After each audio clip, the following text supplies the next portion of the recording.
اولیاء کرام کی شان بڑی نرالی ہے۔ اللہ کا ایک خاص انعام ہے یہ اولیاء اللہ، اللہ کا ایک خاص انعام ہے یہ اولیاء اللہ، زمانہ جسم ہے اور جان ہے یہ اولیاء اللہ۔ ایک خاتون ولیہ کا ذکر خیر سنتے ہیں، کیا کمال کی خاتون ہے، کیسی عبادتیں ہیں، کیسی ریاضتیں ہیں۔ وہ کون ہیں؟ حضرت رابعہ بصریہ رحمت اللہ تعالی علیہا۔ آپ کے بارے میں آتا ہے کہ آپ زاہدہ، نیک و پارسا اور خوف خدا والی خاتون تھی، دن کو روزہ رکھتی اور تلاوت قرآن پاک کیا کرتی۔ آپ کے سامنے جب کوئی جہنم کا ذکر کرتا تو خوف خدا کے باعث بے ہوش ہو جایا کرتی۔ آپ نے ننگے پاؤں بیت اللہ کا حج کیا، کعبہ مشرفہ پہنچی تو ہیبت اور خوف کے مارے بے ہوش ہو گئی۔ آپ خوب عبادت اور ریاضت کیا کرتی، نیند کا غلبہ ہوتا تو ٹہلنا شروع کر دیتی اور خود سے فرماتی، رابعہ یہ بھی کوئی نیند ہے، اس کا کیا مزہ، اسے چھوڑو اور قبر میں مزے سے لمبی مدت کے لیے سوتی رہنا۔ آج تو تجھے زیادہ نیند نہیں آئی لیکن آنے والی رات خوب نیند آئے گی، ہمت کرو اور اپنے رب کو راضی کر لو۔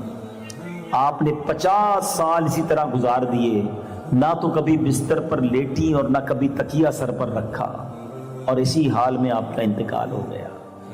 جی ہاں میرے پیارے اسلامی بھائیوں، اس طرح بھی اولیاء کرام نے عبادتیں کی ہیں۔ ایک وہ تھے کہ سونے کو غفلت سمجھتے تھے، ایک ہم ہیں جو اٹھتے ہی نہیں ہیں، سو جائیں تو کوئی اٹھا نہیں سکتا ہے، لوگوں کی فجر قضا ہو جاتی ہے اور وہ جب آرام کے لیے جاتی تو خیال آتا کہ نیند میں وقت ضائع کیوں کروں، قبر میں آرام کریں گے۔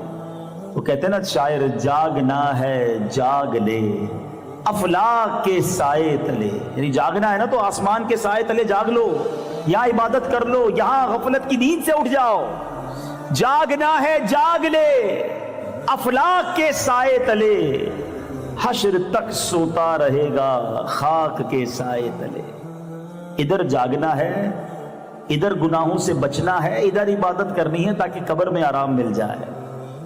آپ کو معلوم ہے ایک بزرگ بڑی پیاری بات فرمایا کرتے، فرماتے تھے، زمین کے اوپر کام اور زمین کے اندر آرام۔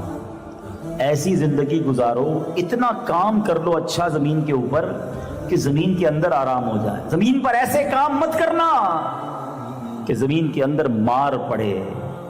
یہ بات سمجھنے والی، آپ کو پتہ ہے جو اللہ والے قبر میں جائیں گے نا، گناہگار کو تو قبر ایسے دبائے گی کہ اس کی پسلیاں ٹوٹ پھوٹ کر ایک دوسرے میں پیوست ہو جائیں گی، سانپ اور بچھو آئیں گے، مگر جن سے اللہ راضی ہوتا ہے نا ان کو پتہ کیا کہا جائے گا، نم کا نومت العروس، سو جا کہ جیسے دلہن سوتی ہے۔ ایسے بھی لوگ ہوں گے جن کو قبر میں باقاعدہ آرام ملے گا۔ ہم اللہ سے دعا کرتے ہیں کہ ہماری قبر کیڑوں والی نہیں بلکہ رحمتوں کی کھڑکی والی بنا دے، ہمیں جہنمی کفن نہیں جنتی کفن کا بستر مل جائے اور ہم قیامت تک چین کی نیند سوتے رہیں، نبی پاک کے جلووں میں گم رہے۔ حضرت رابعہ بصریہ کی کیا شاندار باتیں ہیں۔ ایک بار آپ کے گھر میں ایک چور آ گیا، اچھا آپ تھی بڑی نیک پارسا، آپ کے پاس کوئی سامان ہی نہیں تھا، چور آ کے حیران ہو گیا کہ گھر میں چوری کیا کروں، ایک لوٹے کے سوا کوئی چیز ہی نہیں تھی پورے گھر میں۔ اس کمرے میں گیا، ادھر گیا، بہت تلاش کیا، کچھ بھی نہیں ملا۔ اب جب دیکھا کچھ نہیں ہے تو باہر نکلنے کا ارادہ کیا، حضرت رابعہ بصریہ نے اسے دیکھ لیا۔ آپ نے فرمایا کہ اگر تم چالاک اور ہوشیار چور ہونا تو کوئی چیز لیے بغیر نہیں جاؤ گے۔ اس نے کہا مجھے تو کچھ مل ہی نہیں رہا تو میں کیا لے کر جاؤں؟ تو آپ نے فرمایا کچھ نہ کچھ تو تم لے کر جاؤ گے، ایسا کرو جو لوٹا تمہیں نظر آئے نا اس سے وضو کرو اور کمرے میں داخل ہو جاؤ، 2 رکعت نماز ادا کرو، کچھ نہ کچھ تم لے کر جاؤ گے۔ اب چور نے کہا کچھ تو مل نہیں رہا، چلو جو یہ کہتی ہے وہی کر لیتا ہوں۔ لوٹا اٹھایا، وضو کیا، کمرے میں گیا اور نماز کے لیے کھڑا ہو گیا۔ یہ نماز کے لیے کھڑا ہوا، بی بی رابعہ بصریہ نے اللہ کی بارگاہ میں ہاتھ اٹھا لیے، کہا یا اللہ یہ میرے پاس آیا، اس کو ملا کچھ نہیں، میں نے تیری بارگاہ میں کھڑا کر دیا ہے، اللہ تو فضل و کرم سے محروم نہ کرنا، تو اسے خالی نہ لوٹانا۔ جب وہ نماز سے فارغ ہوا تو اس کو اتنا مزہ آیا، عبادت کی ایسی لذت مل گئی، وہ رات کے آخری حصے تک نماز ہی پڑھتا رہ گیا، نفل پڑھتا رہا، نفل پڑھتا رہا۔ اب جب صبح کا وقت قریب آیا تو بی بی رابعہ بصریہ اس چور کے پاس گئی کہ کر کیا رہا ہے، تو وہ سجدے کے اندر اپنے آپ کو ہی ڈانٹ رہا ہے، اپنے نفس کو ڈانٹ رہا ہے، یعنی اس مرتبے پر پہنچ گیا کہ اپنا احتساب کرنا شروع کر دیا کہ اے نفس، کہ کہ میرا رب کریم جب تجھ سے پوچھے گا کیا تجھے حیا نہ آئی کہ تو میری نافرمانی کرتا رہا، میری مخلوق سے گناہ چھپاتا رہا، اب گناہوں کی گٹھڑی لے کر میری بارگاہ میں آیا ہے؟ جب وہ مجھ پر غضب کرے گا اور اپنی بارگاہ رحمت سے دور کر دے گا تو میں کیا جواب دوں گا؟ آپ نے اس سے جب وہ نماز سے فارغ ہوا تو بی بی رابعہ نے پوچھا بتاؤ رات کیسی گزری؟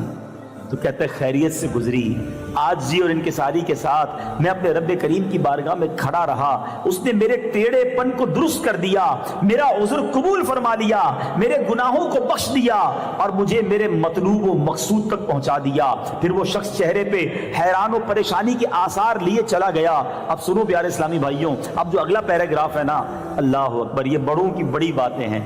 حضرت رابعہ بصریہ نے اب اللہ کی بارگاہ میں پتہ ہے کیا کہا؟